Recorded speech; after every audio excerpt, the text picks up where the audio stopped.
Hello and welcome to episode 2 of Melee's Turnwheel, the series that takes a retrospective look at the Fire Emblem series chapter by chapter. I'm your host, I'm Melee Kirby, and today we're taking it back to chapter 1 of Fire Emblem Genealogy of the Holy War.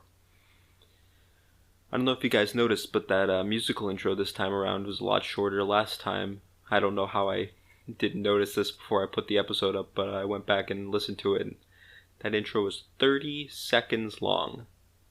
Which is ridiculous. There was no need for it to be that long, so I cut it down. The outro music is going to be a lot shorter too, in case, eventually I'm going to put out more of these and people might want to listen to them back to back.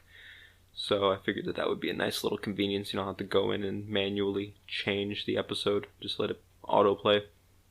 So there's not really any news this week.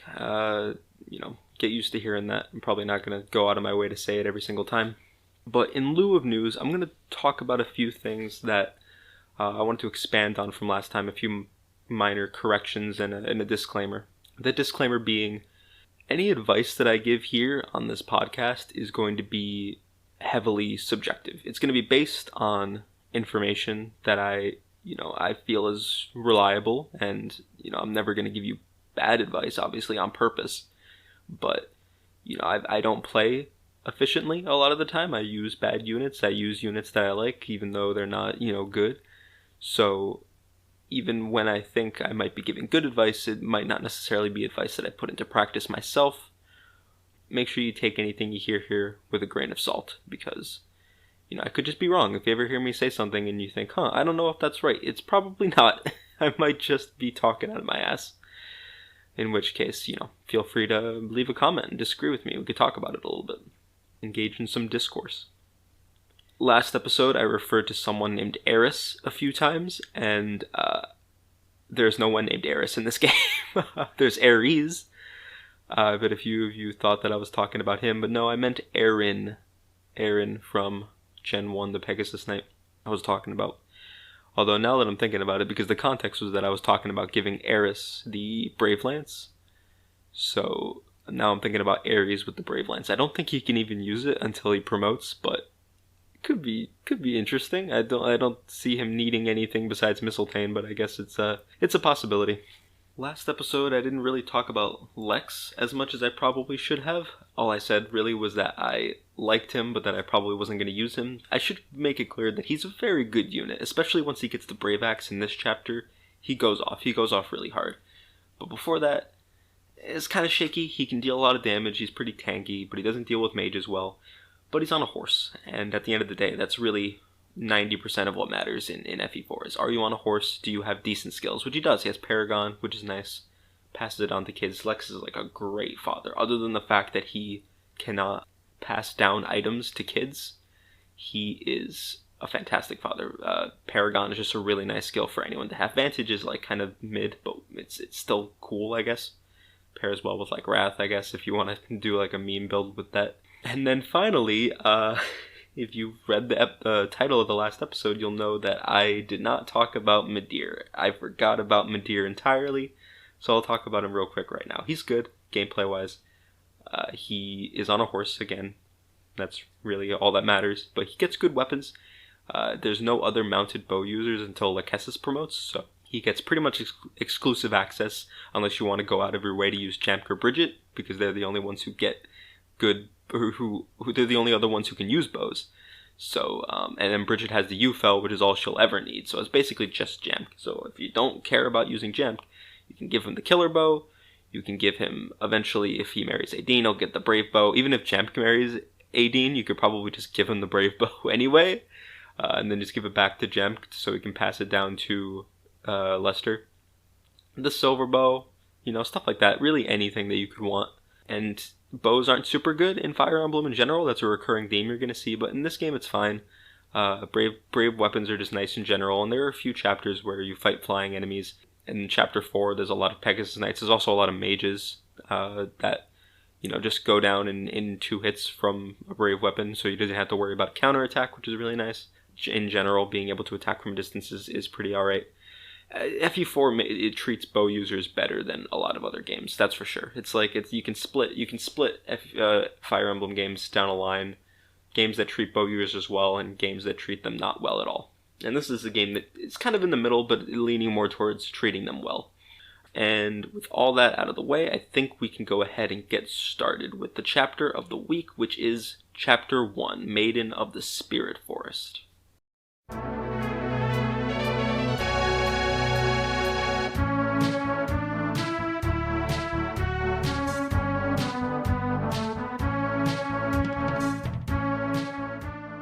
So this chapter starts off, and it immediately addresses a question that I had at the beginning of last episode, which was, why do the people of Granville refer to the people of Verdane as savages and barbarians and stuff like that?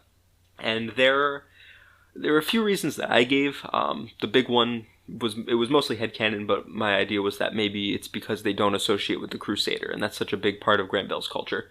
But this kind of throws that into the garbage, because it immediately gives an answer, which is just that Verdane had a history of attacking Granville, and they gained a reputation as being savage and vicious, and it seems pretty well earned in that scenario. So my ideas did not pan out, but that's fine. I'm glad that I have an answer, because I didn't actually remember that it addressed it at all. I do have to wonder, because in the opening narration it describes that once the new king, the current king of Verdane, Loptyr, took the throne, he kind of put a stop to that. But yet they still refer to the Verdanites as barbarians and savages, even though he's in power. So I don't know how recently this was. The game never explains that, and that's fair. That's fine. It doesn't have to go into detail about everything. It's still food for thought. Depending on how long he's been in power, it's possible that these are just long-standing grievances that have really should have been put to bed a long time ago, but just have not, for fairly justifiable reasons. I mean, that's not something that's easy to just let slide. Now, the other thing, and this was something I mentioned, I said this as a throwaway kind of half joke last time, about the fact that, maybe Kaga is the game designer of this game, Shozo Kaga. I said that maybe he just had some questionable values, and that was showing through here. And I didn't really mean that with any level of sincerity, but out of curiosity, and just by coincidence, actually, I came across a snippet of an interview that he did with some group. I don't remember. If you want to look at it yourself and then find out some of the details and context, just put into Google Kaga interview genealogy countries. That's what I put in to find this. And there's some interesting stuff in here that I wanted to talk about. So I'm going to read you the quote that is relevant here. And again, I encourage you to go look at the interview, both because it's a good interview and it addresses a lot of interesting things outside of this that I think are genuinely very fascinating about the game design of FE4, but just also to make sure that I'm not taking this out of context, because that's literally what I'm doing. But you take my word for it that the context is it's not giving him a pass or anything like that. So what he says is, while Verdane was based on barbarian nations such as Persia. There's a little note here, I assume it's a translator's note, that says, while the country Verdane in-game does take inspiration from, actually a typo here, takes inspiration from typical barbarian stereotypes, Kaga's use of the term barbarian here to refer to Persia may instead be referencing how the Greeks often used the term to refer to Persians during the Greco-Persian Wars.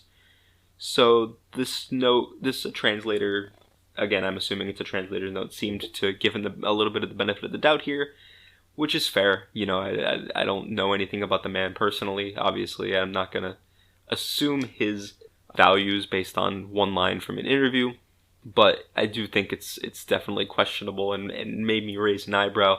There's also another line from the same paragraph as the last one that is questionable as well. He says, Thracia was modeled after Spain, while Leinster in the north was modeled after Italy. That's why Leinster appears more highly civilized and polished in comparison. Again, there's nothing here to imply that he's talking about it historically, in the Middle Ages or whatever. So, I think you could read a few different things from this, but I'll be generous. I'll give him the benefit of the doubt and assume that he meant historically. Again, I don't know if that's true. I'm not a historian. I also don't know that it's not true, so Someone's going to have to look into that for me and leave a comment or something. Okay, so with that tangent out of the way, I just wanted to talk a little bit about that because it was relevant to some stuff I talked about last time. But into the map proper. It starts off with a visit from our friend Eldigan, who is going to be a recurring major character later on in the story. This is the first time we meet him. And he shows up and says to Sigurd, hey, well, first of all, he asks Sigurd, like, hey, what's going on? What are you doing here? Sigurd explains the situation, and Eldigan says, okay, well, the Augustria lords, which, if you look at the map, are the ones positioned, like, to the north, are kind of getting antsy, and I think they might invade you if you give them an opportunity. So what I'm going to do is I'm going to watch your back and make sure that nothing bad happens while you're on this campaign into Verdane. And, this kind of, shows that they have a friendship here. There's also a line here that I really like because it's a good use of something that I complained about last time, which is giving exposition about like the relationship between characters and doing it in a really ham-fisted way. I think that this cutscene does it really well because it just it's in character and it makes sense in character and it's very well put, and I think it fits in to the conversation. It doesn't feel awkward or out of place. Sigurd says something, is like, well, hey, once this is over, I want to hang out with you again. And he says, you, me, a fine bottle of wine, just like old times. And Eldigan says, like, oh, yeah, that sounds nice. I'm looking forward to it. That's how you do that, right? Like, that's how you establish history between characters in a way that feels natural, as opposed to just expositing about, like, promises that you made each other like 10 years ago or whatever. It's astonishing that these two were in like the same like half-hour span of time. Oh, and poor Quan. I literally have in my notes written here, poor Quan. Quan is supposed to be the third member of their trio. Quan actually even mentions Eldigan. He's the one who brings up Eldigan last time. It's supposed to be these three. That's kind of the implication, is that they're a trio. You would not get that impression from this conversation or any conversation in the future. I don't think that Eldigan has any conversations with Quan at all. I don't think Eldigan mentions Quan in any context, and I think maybe the only time they interact is if, okay, this is a spoiler, but if you're listening to this still after the first episode, you're in it for the long haul, I guess. Eldigan comes back as a villain at some point. And you can fight him with Quan, and I think that the battle conversation they have is the only conversation that they can ever have, and in fact, I don't actually know for a fact that they have a battle conversation. I'm going to test that out. I haven't looked into it at all, but I have to assume they do, and if they don't, that's really kind of sad, because, they're supposed to be a trio, but Quan and Eldigan barely interact with each other at all. It's kind of crazy. And after that, Eldigan goes away, and we meet Eira for the first time. Eira is we don't know who she is yet, but all we know is that she's being forced to fight because her nephew is being held captive at one of the Verdane castles, the first one that's on our road to victory here. And she kind of establishes herself as being very intimidating and very proficient because she kind of intimidates, she basically threatens the guy holding Shannon hostage. His name is Kinboy. And she says, like, if you betray me, I'm gonna hound you to the fiery pits of hell or whatever. And he's very shaken by that, and he's a big dude, so he's like, no need for that. So he's very clearly intimidated by her, and even says something to the tune of, I wouldn't want to make an enemy out of someone with your skill with the sword or something like that. So it establishes her as a powerful person. And that's how the map starts. This is where we first gain control of our characters, and I wanna mix things up a little bit from last time, and this time I'm going to try to bounce back and forth between the story and the gameplay as it becomes relevant. So this is where we gain control of our characters for the first time, and this is where we are introduced to a few of the game mechanics that the FE4 introduced and, for the most part, never brought back. Were never brought back in a later game. You can go into the castle here. All your units start out in the castle, and you can enter into the town and do a few things here. There's a few things you can do in the castle. None of them are really relevant right now, but we'll get to them later, I guess. You can go into the town, and there's a few things you can do here. You can go to the arena, which is different from later games, because your units don't actually die here. If they drop down to 0 HP, they just get kicked out of the arena, and they're at 1 HP. So you waste a little bit of time because you have to heal them up, but otherwise there's no risk, basically, to going into the arena. It's free experience, free money, but you can't do it infinitely. Each character can only win a maximum of 7 arena battles before they're just not allowed back in anymore, per chapter. It's an interesting mechanic, and one that they never really brought back. In later games, obviously, if you lose in the arena, you're just dead, but you can do it infinitely, so it's like a higher, much higher risk for like a slightly higher reward. Honestly, I've never really been a big fan of arena grinding in later games because there's too much risk, and like I don't typically need the money or the experience. And you don't really need the money or the money maybe, but the experience probably not, unless you're doing a ranked run or something. And but because there's no risk, it's like, why not? Like, why wouldn't you do it? I've been trying to play without using speed up because I want to experience the game as close to the original way that the developers intended. I have not been succeeding in that endeavor. I think the game is just kind of slow, and I'm too tempted to use speed up.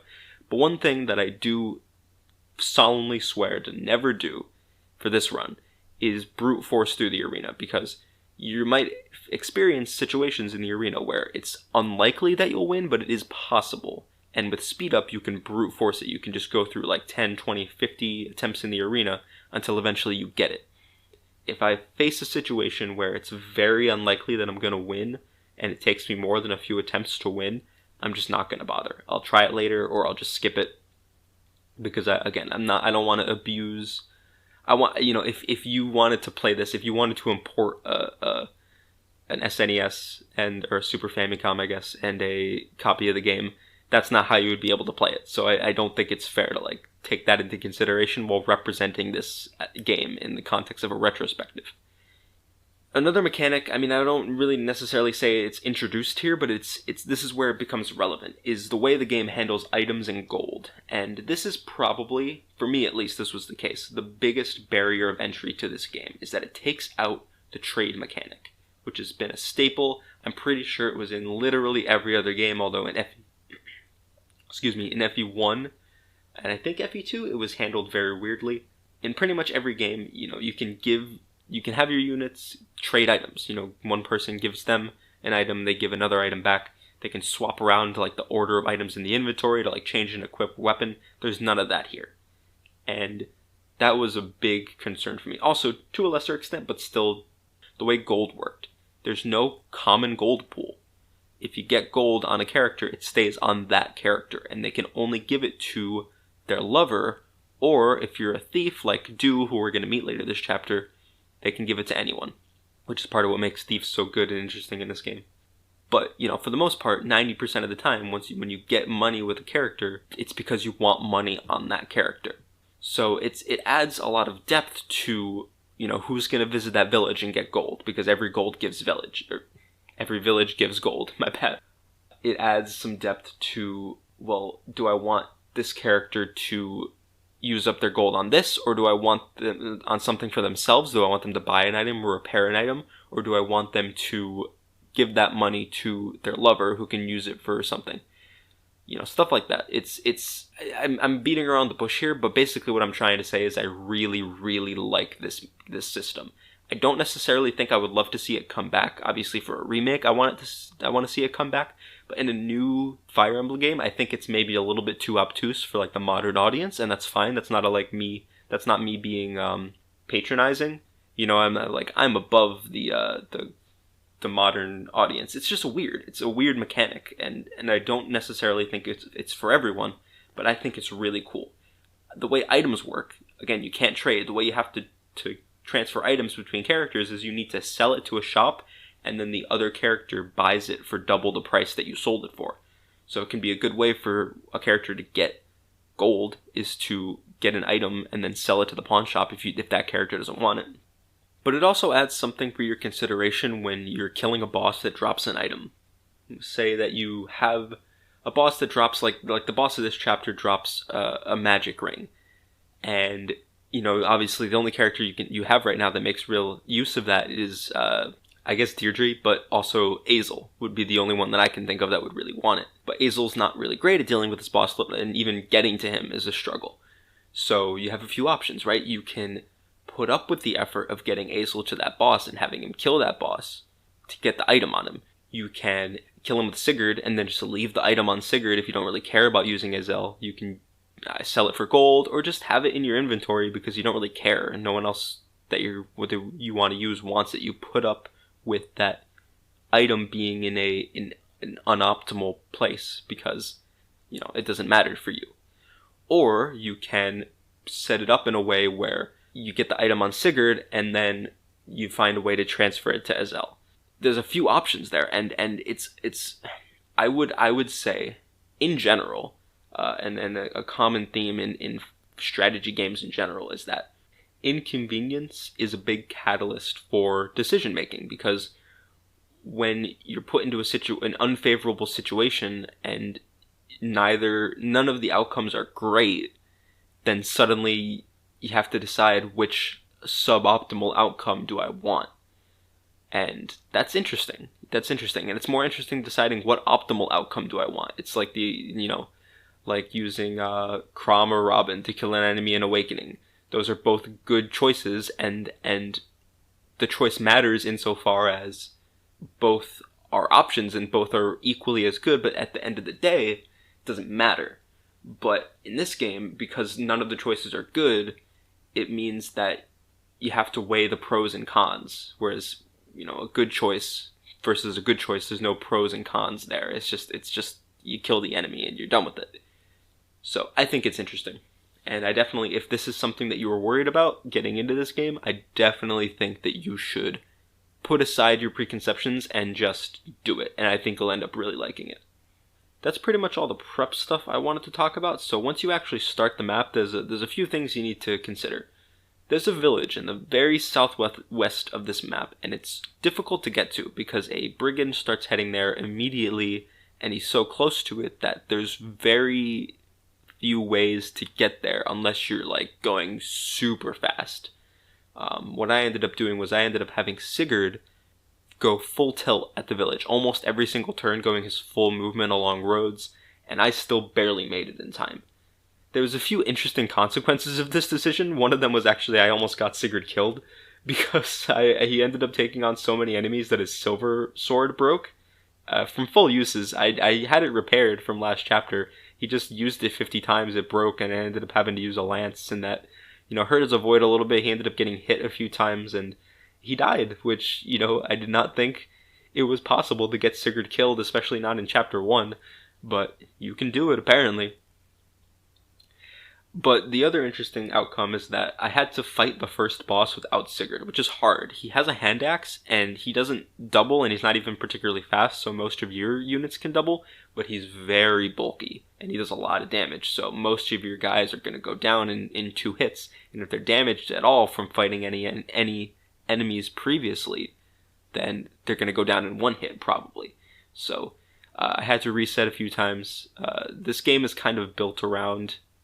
I mean, I hesitate to say it's built around... It's because the maps are so big. It has an autosave feature at the beginning of every turn. You can have it save for you, and it's an unintended consequence of the maps being huge, right? Because they recognized, hey, if they get to the end of this really, really big map, and they haven't saved in a while, and they died, that's a huge inconvenience. That's hours of wasted time, potentially, for one map. So they put in this system where you can save automatically, and I mean, I don't know for a fact, but it seems like they built the rest of the game with that in mind, because there's a lot of situations in here where huge clumps of enemies will come at you. This is not the last time we will see this. I don't even think it's the first time we've seen this. And sometimes there's just no way around it. Your characters are going to face a chance of death. Unless you're playing really well, which I'm not, or if you're playing really slowly and just baiting everyone out, or if you're playing with Sigurd, which I didn't have, because he was busy going down to get that village, so I had to fight the first boss. While Sigurd was heading for that village, about, I think I want to say turn 2 or 3, you get Adine and Du. A character named Jamp, who is the youngest prince of Verdane, is helping them out of the dungeons of Gandalf's castle. He was helping Adine. I guess Adine insisted that they take Du as well, because Du was a thief, and he was put there stealing, so he was just basically in jail for committing a crime, but I guess Adine, I mean, he's just a kid, so I guess Adine was like, oh, hey, we should save him too, and Jamp went along with it. Adine and Do are, well, Do is a very interesting unit. Do is a thief, and I talked a little bit about what they're capable of. Basically, they all have a class skill that lets them steal money from opponents. Most enemies in this game have like a small amount of gold on them, and when a thief attacks and connects the hit, they will steal that gold, and they can give it to anyone. They don't just have to give it to their lover. There's some interesting strategies where you can marry the thief to someone, and then that person will give them money, and then they can give that money to anyone. So it's a good idea to probably marry your thief, just for that reason alone. I don't know who. I marry him to Brigid, but I don't know if I'm gonna pair Brigid this run. Character-wise, he's not particularly interesting, and he's not good at combat. He's really only good for thief utility. If you can put up with him long enough to have him promote, then will be fine. But that's true of basically anyone. And he's a foot unit, so it's hard to find him kills. And he's not good in the arena like some of the other foot units are. So he's not great other than that thief utility. But that thief utility makes him really, really good. So definitely worth. You can't really deploy him. You deploy everyone. But it's worth finding opportunities for him to do things just for that thief utility. Character-wise, he's kind of goofy, he's kind of silly, and I enjoy some of his dialogue in this chapter, but other than that, I don't remember him being particularly interesting. Adine is our first cleric, basically. We had Ethlyn in the last chapter, but she's a troubadour, she can fight, and she's on a horse. So she's a little bit, I don't know if I would call the fighting a real benefit, but the horse is definitely a benefit that makes her better than Ethlyn, than Adine. But Adine's still good. I think she has a higher staff rank, or at the very least, she gets better staves. I know she gets a warp staff in this chapter, so that's nice. The warp staff is really nice. It was really good in this game. It's not as good as it is in some other games, but the ability to, if a foot unit is lagging behind and you want them closer to the action, you can get them across the battlefield really easily, or if you want to teleport someone back to the home castle, you can do that as well. Although there's other ways to do that, like something that we're going to see in just a minute. Adine's character is not super interesting. There's some exposition here about why she joined the clergy that's interesting. When she shows up, Sigurd can have a conversation with her, where he basically says, oh, hey, you're okay. There's a few conversations she has like that. There's one with Ethlyn, which gives Ethlyn the return staff, which is nice. And that was the way I was talking about to get characters back to the home castle, because return returns them to the home castle. There's one with Azel or Midir. You have to choose one or the other, and that will give them 100 love points, which is nice. They can get married faster that way. And I think there's one. Yeah, actually, I think that's it. Yeah, but Sigurd's has some extra information, basically, because, they have a little bit of a conversation about, oh, hey, you joined the clergy because you wanted to find out answers. You wanted to pray for answers about your sister who went missing. And she was like, yeah, I want to give her birthright, the Ufel.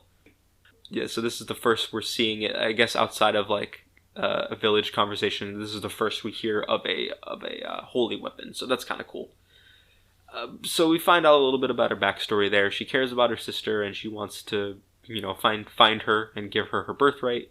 But outside of that, she's not a particularly interesting character. Again, a lot of the characters don't get a lot of development here because they don't have many opportunities to talk or have conversations. I could change my opinions because there are some conversations that I am forgetting about, and I will, recall as we go further into the game. I'll see them, and I might change my mind on some of these characters, but these are just my initial impressions from this map and what I recall of future maps. I guess we should talk a little bit about pairing, because Adine is our first pairable mom. I don't want to spend too much time on this, but basically FE4 is split into two halves. Generation 1, which is what we're playing right now, and Generation 2, which picks up with the children of the characters from Generation 1. It takes place about 16 to 17 years after the events that are currently happening. And your decisions and who you choose to marry in this generation will influence the children of the next generation. Adine is a mom, and the moms will always have the same kids. So, for example, Adine will always have Lana and Lester. Those are her two children. but the dad can influence the stats, the growth rates, the skills, everything.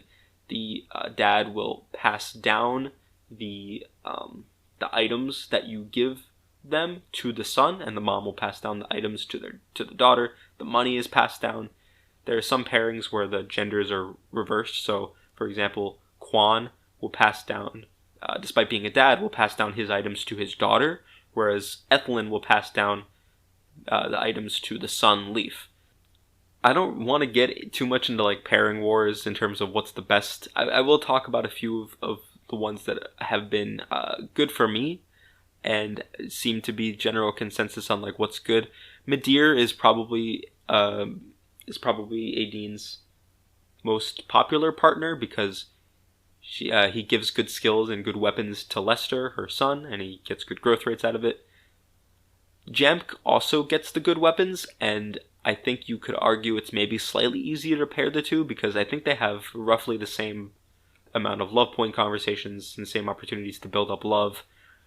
Or maybe not, I don't know. I haven't looked into this at all, but the reason I would say it's easier is because they have a similar movement, so you don't have to hold Midir back to get him to fall in love with Aideen at all, but that's never really been a concern for me, and especially if you're not trying to play fast.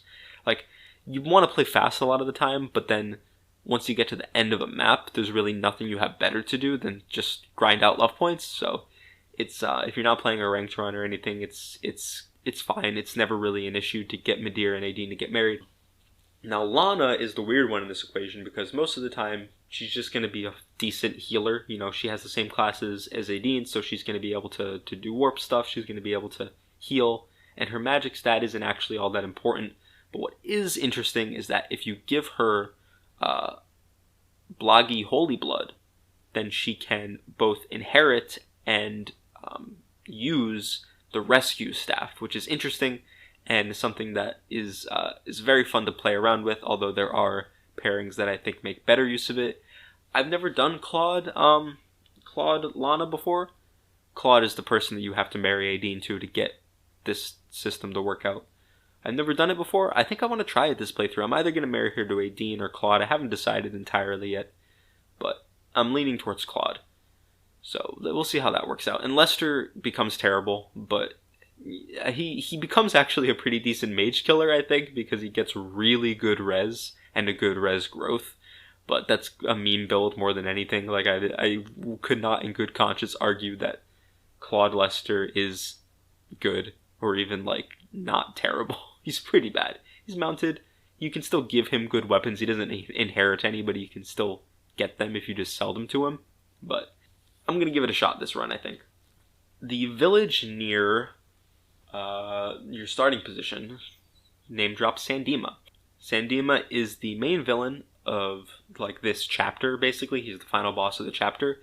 And we don't meet him until later, but you know, this village gives you a little bit of a picture of what's going on before it's explicitly told to us. It's not that long before we find out anyway, so it's not super important to hear, but you know, it gives you a sneak preview of what's to come, so that's kind of cool. I like it when the game does that. The other village, the one that I've been having Sigurd run down to this whole time, is interesting for one very specific reason. There is a third village, but I didn't even write down what it said, so I don't think it was important. This village that is really hard to get to. I've never gotten it before, actually. I think this is the first playthrough I've ever actually managed to save this village. And the reason for that is because I looked it up, and it said there was nothing good there. There's no items. It just gives you gold. And I was like, alright, whatever. I can live without the gold. It's fine. What it doesn't tell you is that it gives you the lore. It rewards you with lore and story. It essentially gives you Dierdre's backstory. Dierdre is a character that we're going to meet soon and is really, really important to the story. And this gives you some lore and backstory information on her before we actually even meet her, which is neat. I think that's interesting. So that's all I would have said about it if that was all there was to it, but there is more that we will talk about. But just keep this in mind. This village rewards your full tilt Sigurd going all out just to get to this village in time before it gets destroyed with lore. And that's a cool concept. but it is a difficult village to get to, and so the reward should be appropriately valuable. Which at first I thought it was, but turns out to not be the case. We'll talk more about that later. Oh, and side note, and this is something that you'll know if you play the game, but I've always thought it was funny how Do has just like a 6% chance to die. Usually what I have do is visit the middle village between the first and second castles, the one that I said didn't have anything important to say. So he gets the money there, and most of the enemies pursuing him and Adine cannot hit him when he's on the village, but their leader can, and he has a 6% chance to hit, and he just outright kills Do in one hit. So it's you're playing a little risky there, but if you're auto-saving every turn, you can always just re-roll until he doesn't die, and that's fine. I don't think I've ever lost due to that 6% chance in the few times I've played this game, but it's a possibility. I'm sure there's people out there who have, and if you didn't autosave, oh lordy, I feel bad for you.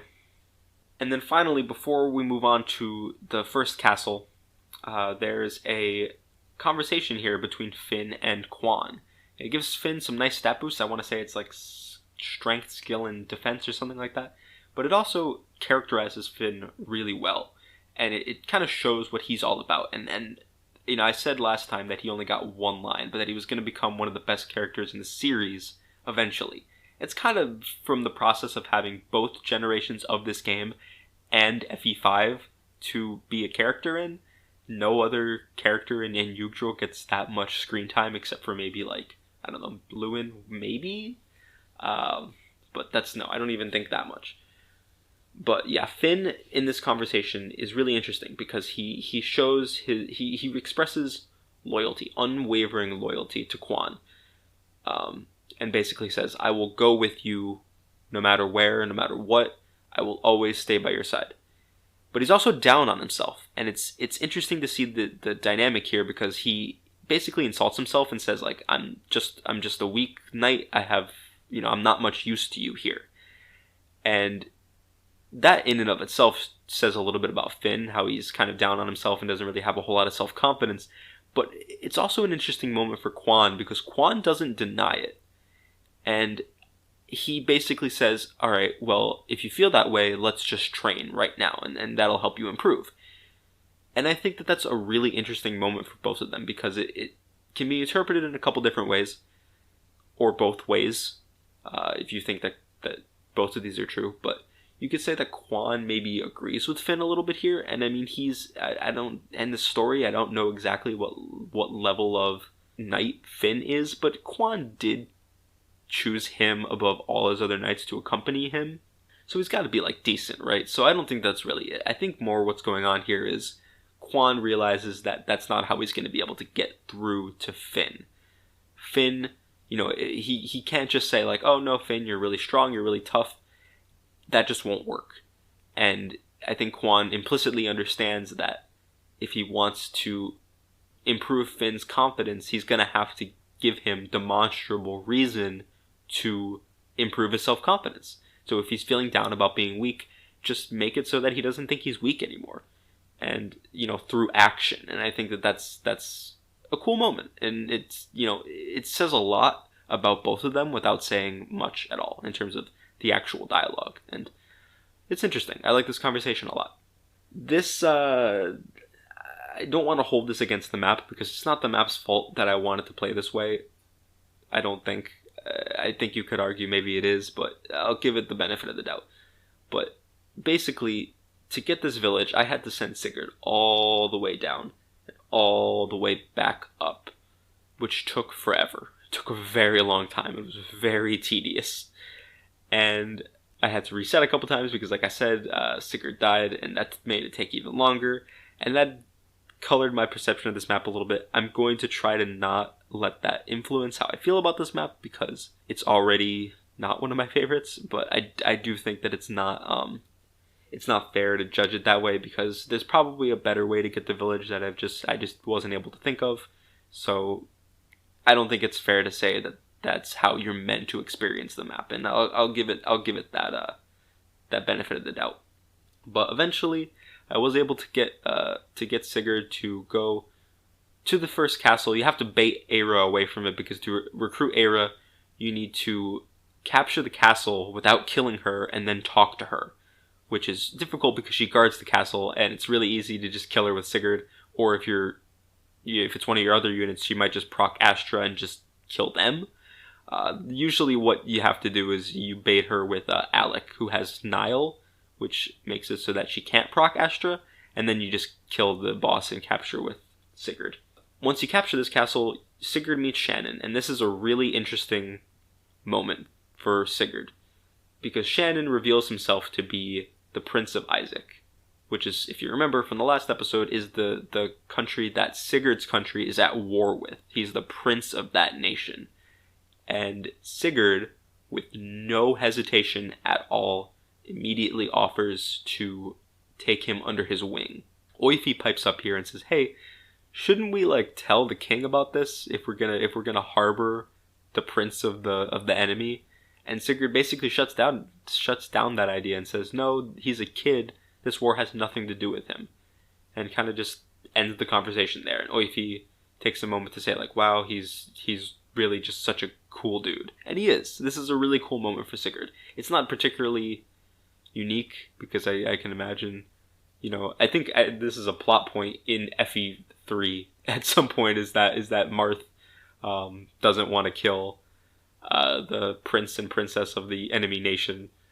It's the same thing, right? It does it a game later, but it's still, it's a cool moment for Sigurd, and I think this translation in particular translates very well.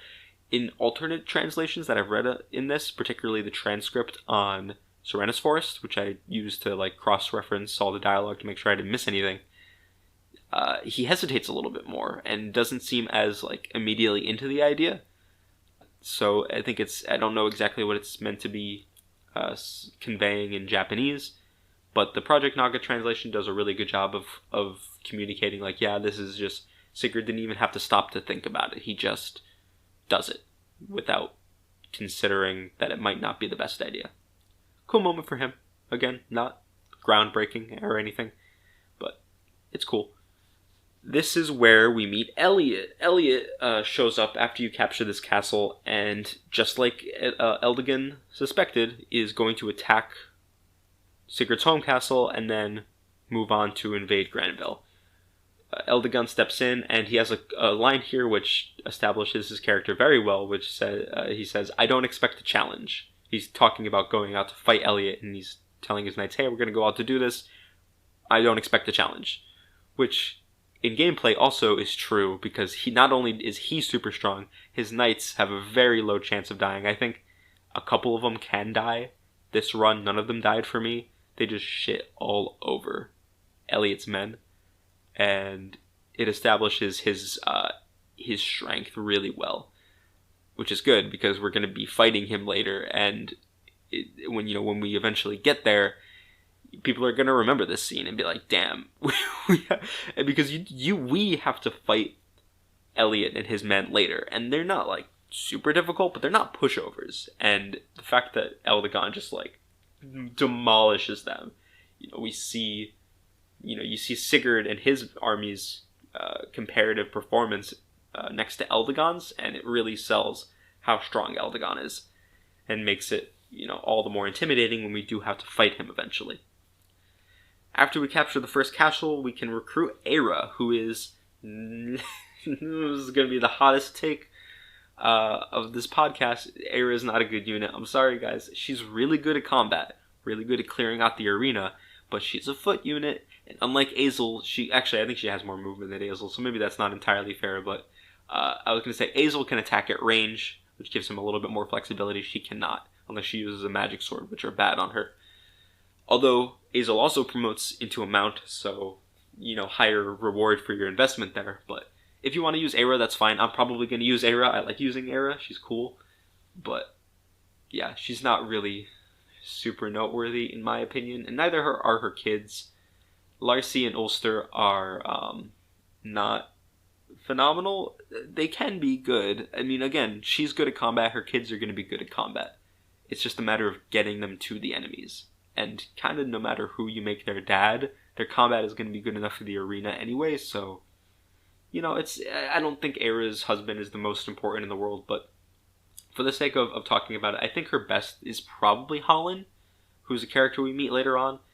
It gives, because of the way their holy blood works out, it gives their kids a huge boost to skill, which means that they will proc Astra a lot, and Holland also gives them Luna, which they will proc a lot. If they're using any weapons that have critical on them, then they will be critting constantly, and it's just they will be overkill good at combat.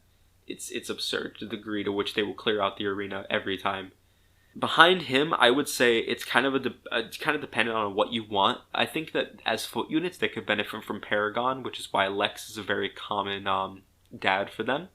Not only does he have a conversation that gives him a lot of love points with Aira, he also passes on Paragon, which is really nice for them because they don't have to see as much combat and stay competently leveled. But I think if you want them to be, at their best in combat, I like to pair Aira with one of the sword-using horse units. So I kind of use them interchangeably because I usually only use one or two in a playthrough. Noish, Alec, or Beowulf. So the reason for that is because they will pass Ulster good swords. Basically, if you're using Beowulf a lot, you're going to give him like a silver sword or a brave sword. It's going to have a lot of kills on it. And Ulster wants it. Lex doesn't pass him anything, which is kind of lame. So it's just a matter of whether you want Ulster to have good weapons or if you want both of them to have Paragon. And I think that depending on what you're looking for, both of those are viable options. I don't know who I'm going to pair. I think I'm going to pair with Noish. Noish. I think I decided Noish because he passes them critical and good swords. So, again, they will, even without Holland's Holy Blood in the mix, they will still have a really good skill growth because of Aira's Holy Blood, and that will, they'll be critting a lot, basically, is my thought process behind it, but I don't know how well it'll work out. I've never done it before. Aira herself as a character is fine. I did establish earlier that she has a good introduction. I like her introduction. I don't remember much else about her other than that she's very protective of Shannon, and she's very intimidating, and people are kind of scared to go up on her head to head. So there's not really a whole lot of depth there, but again, maybe I'll change my mind. I know she's childhood friends with Holland. That has some interesting dialogue there. I think they have a love conversation or whatever. Now, interestingly, there's a conversation here that Quan and Aira have that is optional. You have to trigger it with Quan. Maybe it's Aira, I don't remember. One of them has to initiate it, and I do not think this conversation should have been optional. I think it should have been a part of Sigurd's recruitment dialogue with her, or they should have put it in like somewhere later on in the map. I'll point out specifically where I think it could have been placed later, but the simplest way to integrate it into mandatory story would be the recruitment conversation. I guess her recruitment isn't mandatory, but you're pretty likely to do it, whereas you're not necessarily likely to see this conversation. And I think this is really important because Quan asks Aira, why is Isaac invading Darna, which is the main catalyst for the story up to this point? And to have this relegated to an optional conversation, I don't think makes a whole lot of sense. As for why, it's because Aira says that an independent territory of Isaac acted by themselves without consent, and once the king of Isaac found out about this, he immediately had the guy executed and went to go clear things up with Granvale, but he was assassinated before he could, reach that peace agreement. And Quan says, I don't think that Granvale would do that, and Aira basically says, yeah, I don't think that either, so there's definitely something fishy going on. Aira is the daughter, Aira is the princess of Isaac, in case that wasn't clear earlier, so that's kind of a big deal for her, because that's her dad, Yeah, I think that this should have been mandatory, because I think that it establishes the ultimate reason for the conflict. That's the main conflict that's happening right now is the invasion of Darna. It's the catalyst for the whole story, and the reasoning for it and the implications of the king's assassination were kind of brushed under the rug here. I think you're probably going to get this conversation, but still, it's I don't think it should have been missable. At this point, Du and Aideen have a conversation that's pretty funny. When Jemp freed Du from jail, he said, all right, no more thieving, alright? You have to wash your hands from this for good, and that's the only reason why I agreed to free you. And Dude's like, yep. And then in this conversation, he gets a warp staff, and he gives it to Aideen, and he says, hey, I found this warp staff. And she's like, oh, where did you get this? And he's like, I found it on the ground over there. It's very transparently he stole it. But, and it's not explicitly clear whether Aideen believes him or not. I mean, it's kind of implied that she does, but I like to think that she's a little bit too smart for that, but I guess I could be wrong. Warp staff is really nice. I already talked about it a little bit, though. Nothing interesting happens besides that between the first and the second castle. Once you get to the second castle, though, we meet Dierdre, and Sigurd steps in. She's being accosted by a brigand, and, he steps in to put a stop to it, and they basically fall in love at first sight. And it's really cute. It's the classic Disney thing, like, the prince and the princess fall in love at first sight, and they're destined to be together or whatever. And the story definitely treats that with a level of scrutiny that I think is interesting. I don't think it really executes it super well, but I think that what they were trying to go for here is cool because, long story short, this moment is the beginning of the end of the world. Basically, because of this moment, the world was thrown into chaos for 15 plus years, and, countless people were murdered. It's a lot. Very bad things came as a result of what happened here. And we'll build more on that later, but it's this is where it started. But basically, Dierdre and Sigurd have a moment, but then she leaves, and the village elder basically tells Sigurd, hey, don't go after her because there's lore that's there. He says village lore. I don't mean the lore of the game is that no, he says that it's foretold in prophecy or whatever that women specifically from the spirit forest, which is where Dierdre is from, cannot be with men. And if someone, if a man were to lay with a maiden of the spirit forest, then calamity would befall the world, etc., etc. And Sigurd says, that's bullshit. I'm going to go see her again.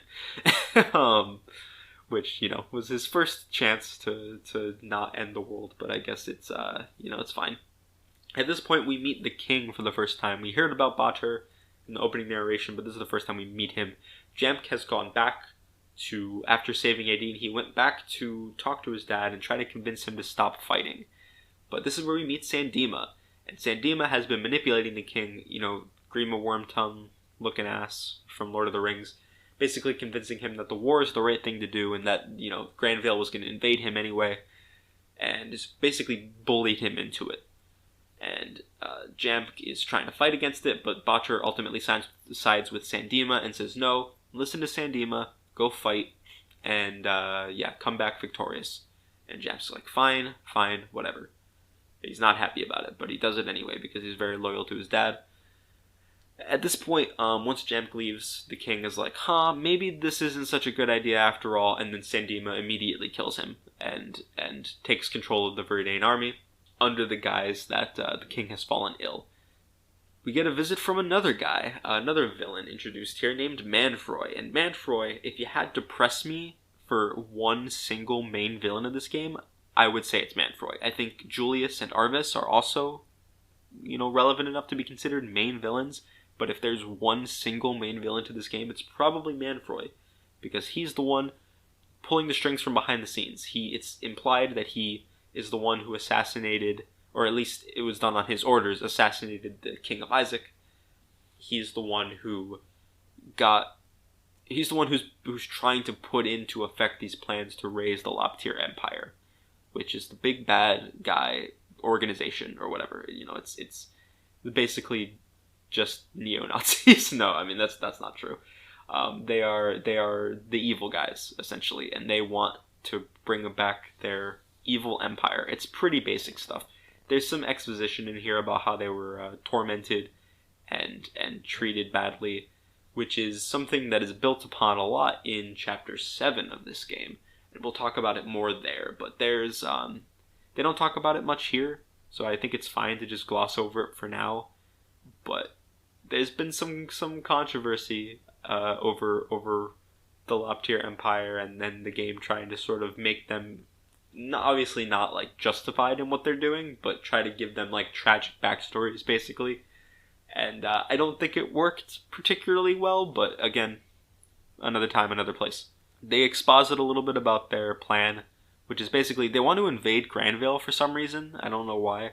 I don't think that's ever properly explained, but separate from that, what they're trying to do is essentially find Dierdre, which I mentioned earlier, the village that gives the lore dump about Dierdre's backstory and how it was framed as a reward for being fast and getting to that village. They give it again here, more explicitly this time. They say, Dierdre is the last. They really just give a huge exposition dump about what their plan is here, even though they should both already know the plan. And kind of backpedaling from what I was saying earlier, just again, people do not talk like this. But there could have been so many better ways to put this into the story.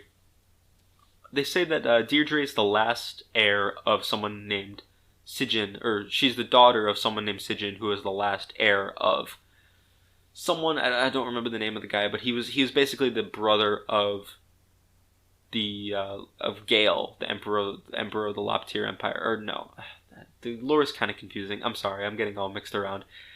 Gale was like the first Loptyr emperor, but he had sons, and they were all evil, and they were all possessed by the evil dragon god Loptyr.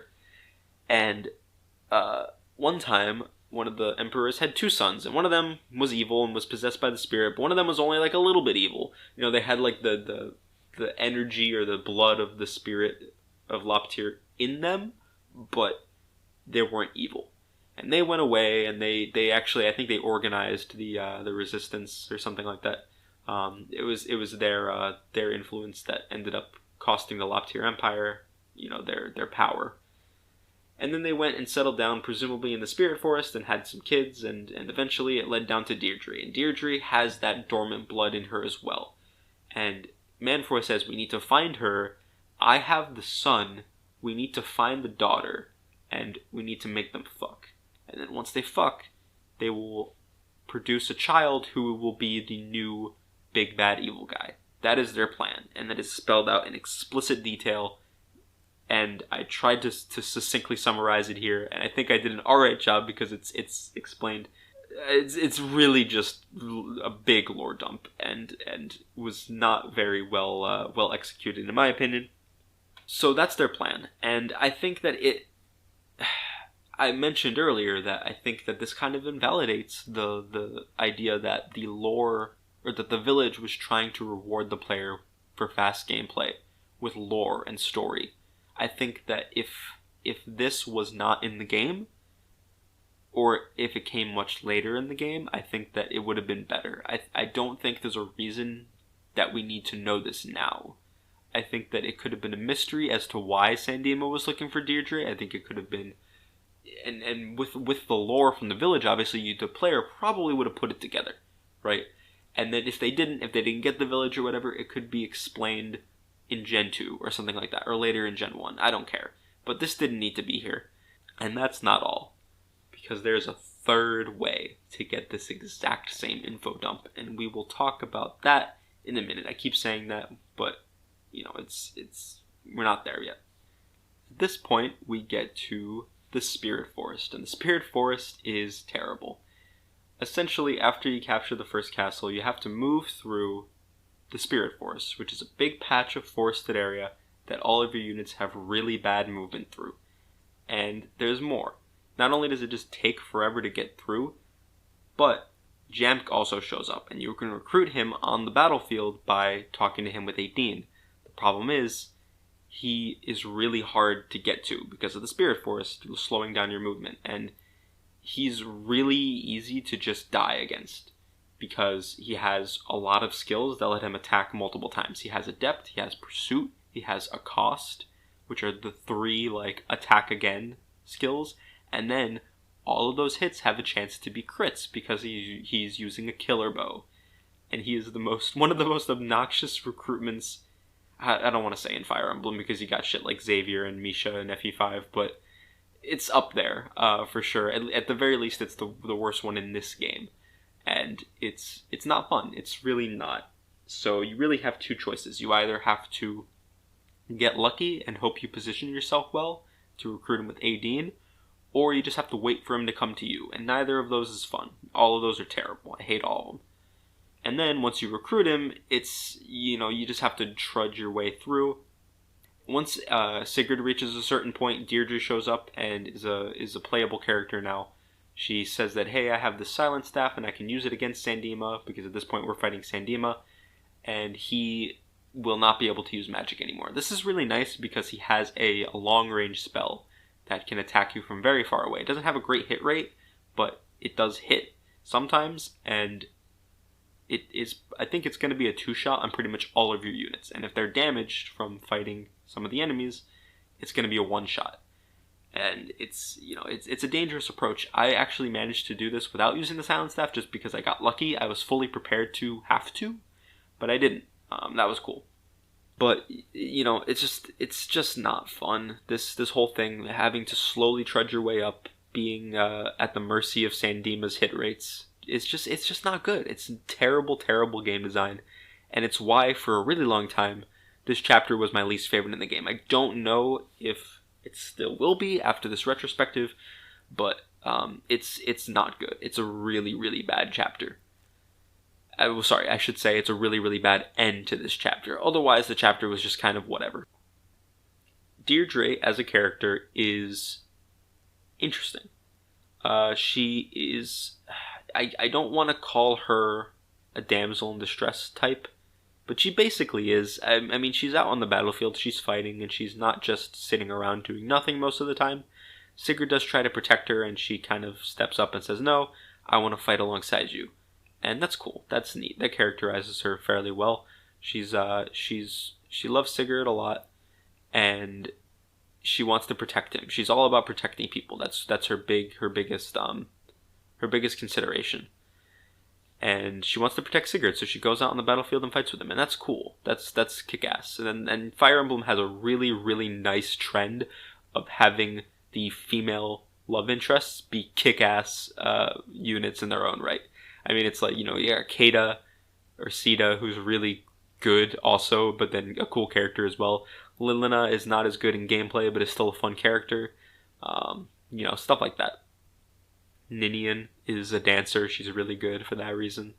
Gameplay-wise, she's not super great. She's slow. Probably going to get doubled by anything that has pursuit. She gets weighed down a lot by her tome, but most things don't have pursuit, so that's not really a concern. She hits like a truck. Otherwise is not, doesn't really have a whole lot going for her, but she can use staves, that's nice. She passes down, actually no, she doesn't pass down items to Julia, I thought she did. Maybe she does, I don't remember. But yeah, she's fine. She's automatically paired with Sigurd, so you can't change her kids at all.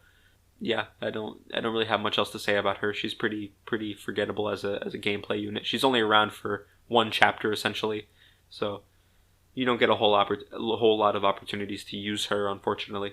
And then, as a last note before we end the map, there's actually two things I wanted to talk about. First of all, Lex gets a Brave Axe here, and it's a fun little reference to I think a Greek myth. I don't remember exactly the origin of the story, but essentially what happens is that he drops his iron axe into the lake, and Spirit shows up and says, hey, did you drop this gold axe or maybe this silver axe? And he says, no, it was just an iron axe. And for his honesty, she rewards him with a Brave Axe, which makes him super good all of a sudden. He was already alright, but now he's good. He's quite good. The Brave Axe makes Lex a behemoth of a unit. He can take down... Not only is he tanky, but he can take down a lot of units without even having to take a counterattack now. Mages were always his kryptonite. Well, actually, I don't even think we could have fought mages up to this point. I don't think there are any magic units except in the arena. But now he might just kill them outright before they even have a chance to attack him, which is super neat. He's good. I like him a lot with this Brave Axe. I liked him before, but now he's even better. And then the other thing before the chapter ends I wanted to go over was the Easter egg, I guess for lack of a better term, that comes if you are able to kill Sandima before recruiting Dierdre. This means that you have to kill him without Sigurd, which is difficult to do, but it is possible. Most of your units will die in 2 shots to his long-range magic, but then when they get close, they have to deal with his short-range magic, which is even more powerful and will sometimes even kill your units in 1 hit. So it's not easy to get this kill without fighting him with Sigurd.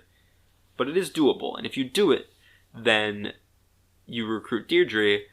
She gives the same lore dump for the 3rd time. She talks about her origins. She talks about why specifically why the Loptyr cult is after her, and like why she's not allowed to leave the forest. She knows. It's not like she's just unaware of the risk. She knows, and she tells Sigurd, and this is kind of an interesting. Interesting is maybe not the right word. It paints Sigurd in a not great light, to be entirely honest, because the other 2 opportunities to gain this information for the player, one of them is in a village that, while it's most likely going to be Sigurd who visits it, doesn't have to be. And so you can't really reasonably say that Sigurd's going to know it from that village. At least the developers can't assume that people are going to always visit it with Sigurd. The other, obviously, is an NPC conversation happening far away from where Sigurd is, so Sigurd does not have an opportunity to get any of this information, and can therefore, he has plausible deniability for realizing how badly he's fucking the world by fucking Dierdre, so to speak. And that's fine. And I think that there's sort of a tragic element there of he just wanted to be with Dierdre, he wanted to love Dierdre, and it had all these terrible consequences that he could not have seen coming. It's just a tragedy. A dramatic irony is what they call it, when the audience knows something that the characters don't. But with this, there's no excuse. And I know, again, they can't plan around Sigurd knowing this information because it's an optional conversation that's difficult to obtain. But if Sigurd knows exactly what he's getting into here, there's really no excuse for what he's doing. He makes an offhanded comment about how, he prays to God for a second and says, hey, if loving Dierdre is a sin, then I want you to give the punishment for that sin to me alone and not to her. But it's like, dude, you just found out that you could be dooming the whole world. And I get it. He's in love. I don't think he's super old. I think he's older than most Fire Emblem protagonists, but he's still like in his early 20s, I think. So I'm in my early 20s. I can speak from personal experience that people in their early 20s are fucking stupid and horny, and just, I'm not saying that it doesn't make sense for Sigurd's character. I think that people tend to think of Sigurd as like this paragon of like honor and it's such a tragedy that he just couldn't make the right decision because he didn't have all the information. If you get this conversation, Sigurd has all the information and still makes the wrong choice, which is, again, I can't blame people for liking Sigurd. Obviously, I also like Sigurd, and it's not fair to, because not everyone's going to see this conversation, so people are going to have different impressions of Sigurd. But I guess my point here is that this is a really weird thing to leave up to personal experience. This conversation has a huge impact on Sigurd's character, to the point where I think it changes the quality of his entire character, and it's completely optional and more of an Easter egg than anything else. And I don't think that was reasonable. I think that they should have just had it not be in the game, because God knows we didn't need this information given to us a 3rd time. So not only is it patronizing to hear it again, but it also paints Sigurd in a really bad light. There was no benefit to including this in the game. I just don't understand it. Sigurd captures the last castle, and King Bator is still alive but on death's door. He gives Sigurd a very vague warning about the Loptyr cult and then dies. And that's it. That's the end of the chapter. Sigurd muses about it for a little bit, but doesn't really have anything to say about it. I I'm not doing this again. I forgot to talk about Jamk. Whoa, oh man, that would have been embarrassing. Jamk is fine. He's a foot unit, but he's got even more overkill combat than Era. He's so good at combat, especially if you give him good weapons. But even if you just give him like a steel bow, he's gonna kill a lot of things. The problem, just like with Era, is getting him into the fray, and that's just hard to do. So I tend to bench him. I might try to use him this run. I don't think I'm gonna pair him with anyone, but I guess if I was gonna pair him with anyone, it'd probably be Brigid. But I don't really feel like that's necessary. I'm thinking about leaving Brigid unpaired this run because I don't usually play with substitute characters, which are the characters you get if, the moms are not married, so they can't have kids, so you get characters in place of who, the children would have been. I never do that. I always pair everyone, and I think this might be the run where I don't. I'm thinking about leaving Brigid and Sylvia unpaired and playing with their substitutes. I know that a common trick, I guess for lack of a better term, is to leave Tiltu unpaired because Linda, who is Tinny's substitute, is one of the most fun and interesting ones to play with. Problem is that Tinny is like my favorite character in the whole game, so there's no way I'm not using her this run. I love her. I always love using her. And just as a character, she's really interesting. But I'm getting off topic. Jamk is cool.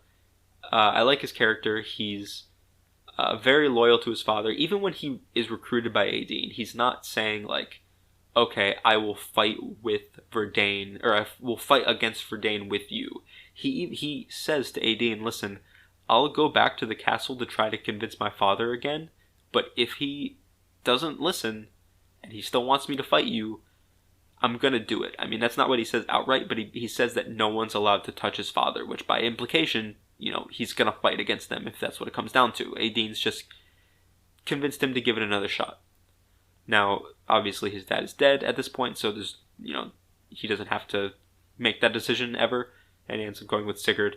He doesn't have a conversation where he says he's gonna go with Sigurd. He's just kind of decided, I guess, that that's what he's gonna do off screen. But Jamp's cool. I kind of like him. He's one of the most interesting characters we have up to this point, not including conversations that we get later. So I think he's fun, and I think that he's a lot of fun to use in gameplay if you can give him the kills that he needs to get levels and, stuff like that. He doesn't have Holy Blood. He's one of the few Gen 1 characters without Holy Blood. None of the, Arden, Noish, and Alec don't have Holy Blood. Finn doesn't have Holy Blood, but I think everyone else we've gotten up to this point has Holy Blood. Dew doesn't. So I guess it's not one of the few. I think it's like half or something. So yeah, I think that this flowed a lot better than last episode because I was talking about the map bit by bit as we went through and talking about both gameplay and story as it became relevant. I think this is how I'm going to do it from now on, unless I find a system I like better. So with that in mind, let us move on to our map gauntlet. Again, map of the week. We only played one map this week, so it's always just going to be whatever map we played. In this case, we played Chapter 1 of Genealogy, so that is our map of the week. Is this map better or worse than Prologue, is the question that we have to ask. And honestly, I think it's a lot worse. I don't think Prologue is a super fun map, but I think it's better than this by quite a big margin. The only interesting part of this map was fighting the first boss, Kinboy, without Sigurd. And that was not, by design. I don't think the game intended for you to do that. I think that was just me running off with Sigurd and having to improvise. And that was fun. That was the most interesting part of this map, and normally the game doesn't even have that much going for it. So, it's just you walk around in a circle. You go down, and then you go left, and then you go up. And the up part is super tedious and annoying and terrible, and I hate it, and everyone hates it. No one likes the Spirit Forest. Even people who like this map probably don't like the Spirit Forest. So I'm pretty confident in saying that this map is not good. I think that at least Prologue has, you have characters joining in different spots. You have things going on. You have the end where you can choke that point. You get that choke point, which is fun. You put Arden there. You put Noish there or whatever. I put Noish there this time. And you just choke that point real good. And choking points is always fun. You can't choke points in this map. I mean, you can choke in the middle of the Spirit Forest, but that's not ideal. Especially with Jamp there, you're gonna want to recruit him, and that's not an ideal position to do it from. So you're probably not going to, and it's prologue does not have a lot going on, but it has more than this, is the short and long of it. So prologue is our reigning champ still, and again, spoilers, I don't think that it's going to be dethroned next week either, because chapter 2 is also pretty bad. But then chapter 3 gets good again, so we have something to look forward to a couple weeks from now. So that's all that I have for you this time, ladies and gentlemen. I hope you all have a great rest of your week, and I'll see you next Friday, I guess. That's the vibe I'm going for. I don't know if I'm going to be able to stick to it, but it seems like it's going to be Fridays. So look forward to that. See ya.